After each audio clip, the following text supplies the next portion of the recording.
আসসালামু আলাইকুম রহমতুল্লাহি ওয়া আশা করি আপনারা সকলেই ভালো আছেন।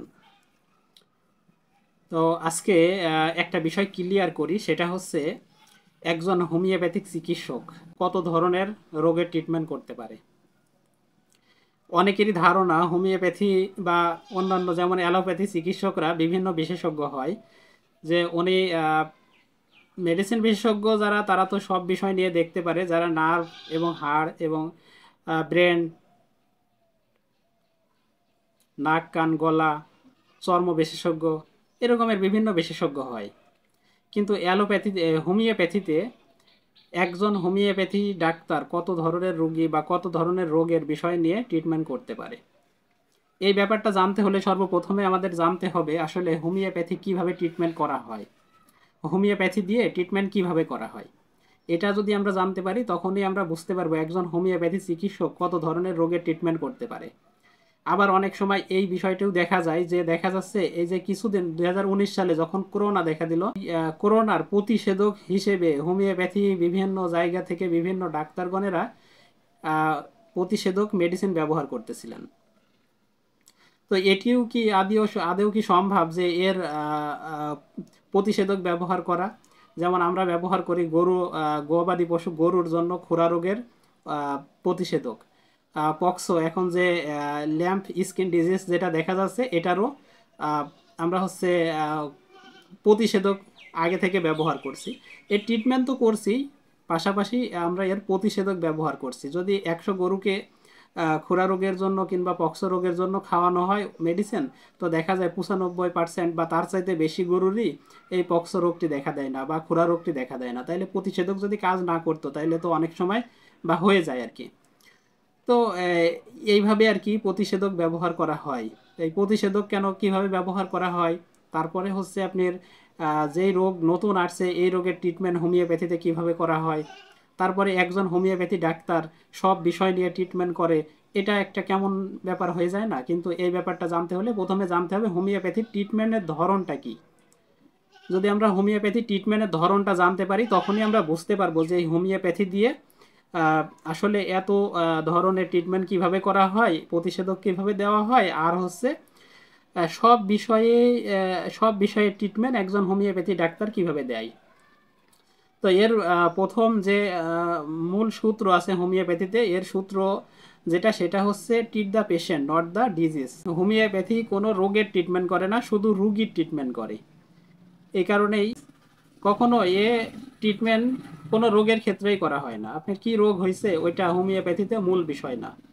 যদিও এখন বিভিন্ন সিস্টেমে বিভিন্ন কায়দায় রোগের ট্রিটমেন্ট দেওয়া হয়, যেমন প্যাটেন্ট কিছু মেডিসিন আছে, বায়োকেমিক মেডিসিন আছে, মাদার টিংচার আছে, এগুলোতে ডাইরেক্ট দেওয়া থাকে। যেমন প্যাটেন্টে একদম ক্লিয়ারলি লেখা থাকে যে এই মেডিসিনটা এই রোগের ক্ষেত্রে ব্যবহার করার জন্য।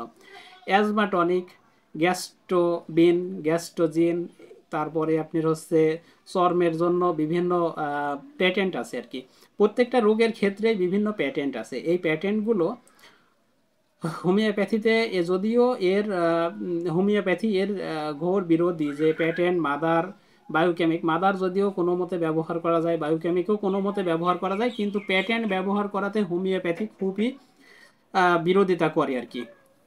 তো এই জন্য হোমিওপ্যাথি কখনোই আপনার রোগের চিকিৎসা করা হয় না। এই কথাটা বারবার বলছি, এই কথাটা সারমর্মটা বলি। হোমিওপ্যাথি আমরা যদি সহজ ভাষায় বলি, কবিরাজি চিকিৎসা মতো।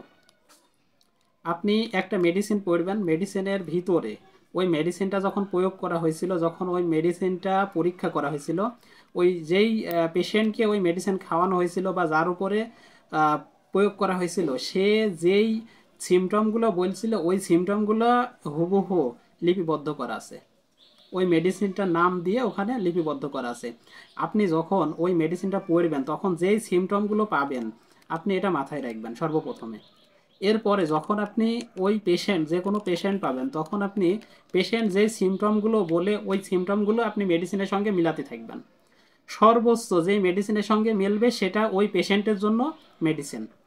এখন ওই পেশেন্টের কি রোগ হয়েছে, জ্বর, মাথা ব্যথা, ঠান্ডা, কাশি, কানে সমস্যা, গলায় সমস্যা, ফোড়া হয়েছে কিংবা টিউমার বা আসলি, এটা আপনার মূল বিষয় না। আপনার বিষয় হচ্ছে ওই রুগী রোগ দেখা দেওয়ার পরে ও যে সিমটমগুলো দেখা দিচ্ছে, ওই সিমটমগুলো কোন মেডিসিনে আছে, সেই মেডিসিনটাই ওর ক্ষেত্রে প্রযোজ্য। এই কারণেই হোমিওপ্যাথি কোনো রোগের ক্ষেত্রে, রোগ আপনি বলবেন জ্বর আসছে, আসলে জ্বর বলে হোমিওপ্যাথিতে হাজার হাজার ওষুধ আছে যা আপনি কোনো মেডিসিন নির্বাচন করতে পারবেন না। কিন্তু জ্বরে আপনার কি অবস্থা হচ্ছে, গায়ের তাপ কেমন হচ্ছে, অনেক সময় জ্বরের সিমটমগুলো কিছু বলি, আপনি প্রচুর শরীরে তাপমাত্রা কিন্তু হাত পা ঠান্ডা, আপনি দেখবেন প্রচুর জ্বর, একেবারে ব্যবহার হয়ে পড়ে আছে, নড়ানামা কিছুই করছে না, জ্বরের সঙ্গে মাথা ব্যথা। এই ধরনের যখনই আপনি এই আলাদা আলাদাভাবে প্রত্যেকটা রুগীকে বিশ্লেষণ করতে পারবেন, যখন আপনি হোমিওপ্যাথি সম্বন্ধে আপনার ধারণা থাকবে, তাই চেষ্টা করে তাই হোমিওপ্যাথি এইভাবেই ট্রিটমেন্ট করা হয়, যেহেতু ধারণা থাকে যে কোন মেডিসিনে কোন সিমটম আছে। যখন রুগী এসে বলে যে এই সিমটম আমার ভিতরে দেখা দিচ্ছে, বা রুগী দেখলে বোঝা যায় এই সিমটমগুলো দেখা দিচ্ছে, তখন ওই মেডিসিনের সঙ্গে বেশি মিলছে, ওই মেডিসিনটা ব্যবহার করা হচ্ছে। ওই মেডিসিনটা আসলে কিসের, একটা মেডিসিন, কোনো মেডিসিনই এইভাবে করে নির্ধারণ করা নাই যে এই মেডিসিনটা এই রোগের ক্ষেত্রেই প্রযোজ্য। আহ, যাই হোক, হোমিওপ্যাথি শুধু লক্ষণ ভিত্তিক চিকিৎসা দেওয়া হয়, হোমিওপ্যাথিতে আপনার রোগ ভিত্তিক কোনো চিকিৎসা দেওয়া হয় না। এই কারণেই একজন ডাক্তার সর্ব বিষয় নিয়ে ট্রিটমেন্ট দিতে পারে। আপনি যে কোনো রোগই হয়েছে না কেন, সেই রোগের ট্রিটমেন্টই সে দিতে পারে, কারণ ওই রোগের যে সিমটমগুলো দেখা দিচ্ছে, ওই সিমটম কোনো না কোনো মেডিসিনের ভিতরে আছে, আর ওইটা পড়া আছে বিধায় ওই সিমটমগুলো পাইলে ওই সিমটম ওই মেডিসিনের সঙ্গে ওই সিমটম যেই মেডিসিনের সঙ্গে মিলছে, ওনাকে ওই মেডিসিন দিলে ওই রোগটা ভালো হয়ে যাচ্ছে। এই কারণেই একজন হোমিওপ্যাথি ডাক্তার বিভিন্ন রোগের ট্রিটমেন্ট করতে পারে। যাই হোক, ভিডিওটি কষ্ট করে দেখলেন, এর জন্য অনেক অনেক ধন্যবাদ। আসসালামু আলাইকুম রহমতুল্লাহ।